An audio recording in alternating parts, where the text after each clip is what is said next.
नमस्कार मित्रों, आकाश पद्दी पोएट्री में आपका स्वागत है। मैं हूं कवि अमर आकाश। आज कबीर दास जी के सुप्रसिद्ध दोहे हिंदी अर्थ के साथ लेकर आया हूं, जिसे सुनने व पढ़ने से मन को शांति मिलती है, ज्ञान बढ़ता है और अनेक अवसरों पर कोट करने के काम आते हैं। आगे बढ़ने से पहले कृपया चैनल को सब्सक्राइब कर लीजिए। तो चलिए शुरू करते हैं। बुरा जो देखन मैं चला, बुरा जो देखन मैं चला, बुरा न मिलिया कोई, जो दिल खोजा आपना, मुझसे बुरा न कोई। कबीर दास जी कहते हैं कि जब मैं इस संसार में बुराई खोजने चला तो मुझे कोई भी बुरा नहीं मिला, और जब मैंने अपने मन में झांक कर देखा तो पाया कि मुझसे ज़्यादा बुरा कोई है ही नहीं। पोथी पढ़ी पढ़ी जगमुगा, पोथी पढ़ी पढ़ी जगमुगा, पंडित भयान कोय, और ढाई आखर प्रेम का, पढ़े सो पंडित होय। कबीर दास जी कहते हैं कि बड़ी बड़ी पुस्तकें पढ़कर संसार में कोई विद्वान न हो सका, परंतु यदि कोई प्रेम के केवल 2.5 अक्षर ही अच्छी तरह से पढ़ ले, अर्थात प्यार का वास्तविक रूप पहचान ले, तो वह सच्चा ज्ञानी हो जाता है। कबीर यह मन मस्खरा, कबीर यह मन मस्खरा, कहूँ तो माने रोस, और जा मार्ग साहिब मिले, तहाँ न चाले कोस। कबीर दास जी कहते हैं कि यह मन बहुत बड़ा मस्खरा है, कभी सही बात नहीं मानता, बल्कि कुछ कहता हूं तो नाराज हो जाता है।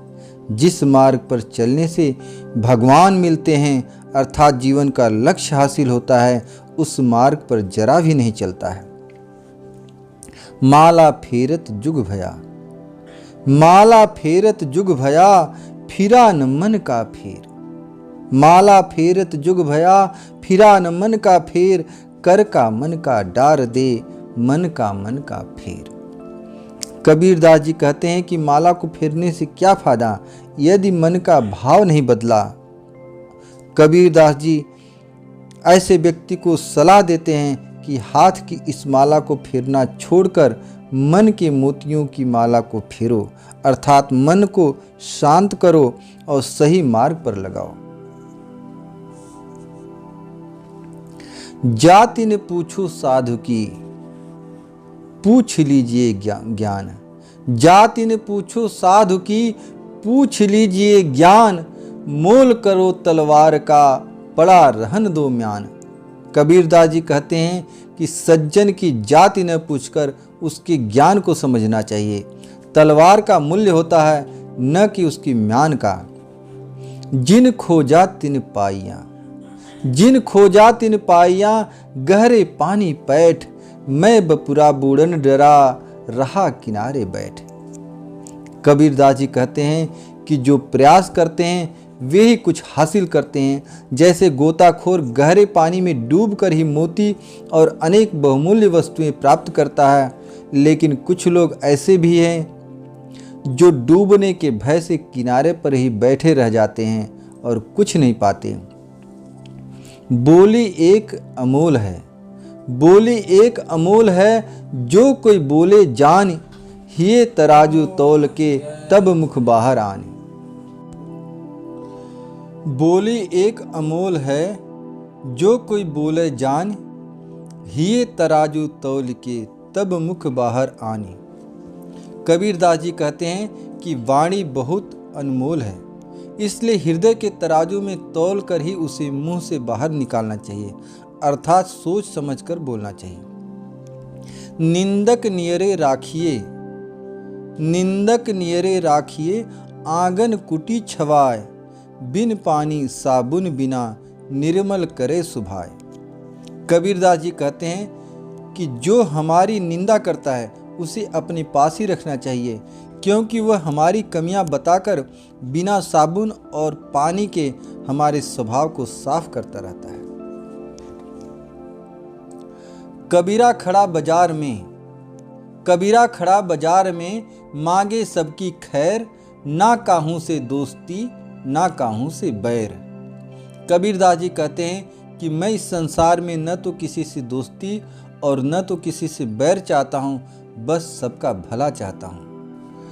पानी केरा बुदबुदा अस मानुष की जात, एक दिना छिप जाएगा ज्यों तारा प्रभात। कबीरदास जी कहते हैं कि मनुष्य का शरीर पानी के बुलबुले जैसे क्षण भंगुर है। जैसे सुबह होते ही तारे छिप जाते हैं, वैसे ही शरीर भी एक दिन नष्ट हो जाएगी।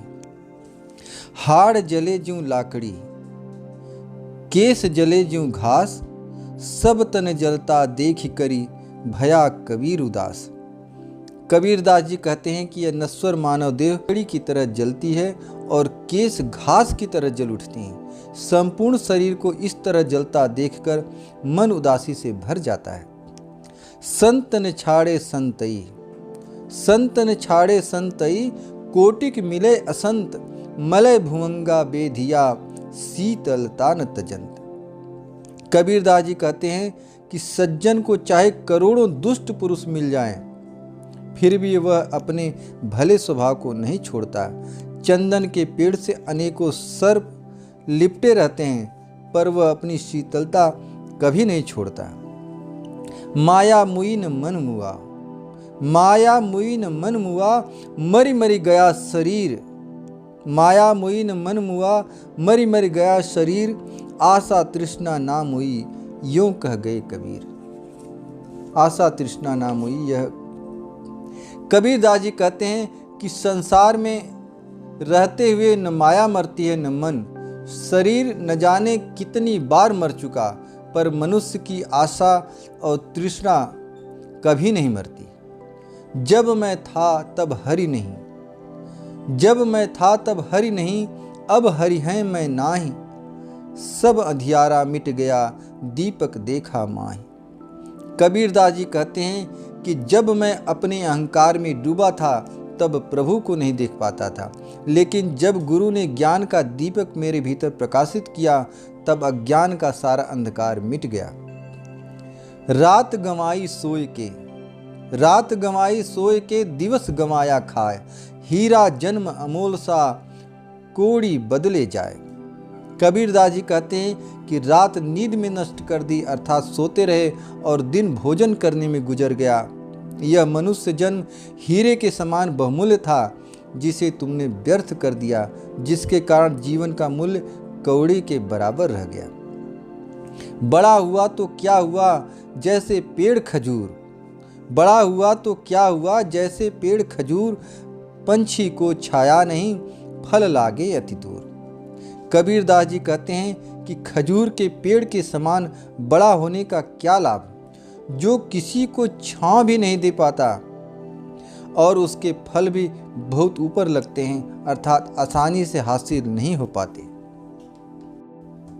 मैं बड़ी बलाय है, सके तो निकसी भाग, कब लग राखों हे सखी रुई लपेटी आग। कबीरदास जी कहते हैं कि अहंकार बहुत बुरी चीज है, हो सके तो इससे निकलकर भाग जाओ। हे मित्र, रुई में लिपटी इस अहंकार रूपी अग्नि को कब तक अपने पास रख सकते हैं। कोटि कोटि तीर्थ करें, कोटि कोटि तीर्थ करें, कोटि कोटि करु धाम, जब लग साधुन सेवई तब लग काचा काम। कबीरदास जी कहते हैं कि करोड़ों तीर्थ करो, गंगा स्नान करो, परंतु जब तक संतों की सेवा नहीं करो तब तक सारे काम अधूरे हैं। इस तन का दीवा करूं, इस तन का दीवा करूं, बाती मेल्यूं जीव, लोही सींचो तेल ज्यूं, कब मुख देखूं पीव। कबीरदास जी कहते हैं इस शरीर रूपी दीपक में प्राण रूपी बत्ती और रक्त रूपी तेल को जलाकर मैं अपने प्रिय अर्थात ईश्वर के मुख का दर्शन कब कर पाऊंगा। लंबा मार्ग दूरी घर, लंबा मार्ग दूरी घर, बिकट पंथ बहुमार, कहो संतो क्यों पाइए दुर्लभ हरि दीदार। कबीरदास जी कहते हैं घर दूर है, मार्ग लंबा है, रास्ता भयंकर है। हे सज्जनों, कहो ऐसे में भगवान का दुर्लभ दर्शन कैसे प्राप्त हो। धन्यवाद। जय हिंद, जय भारत।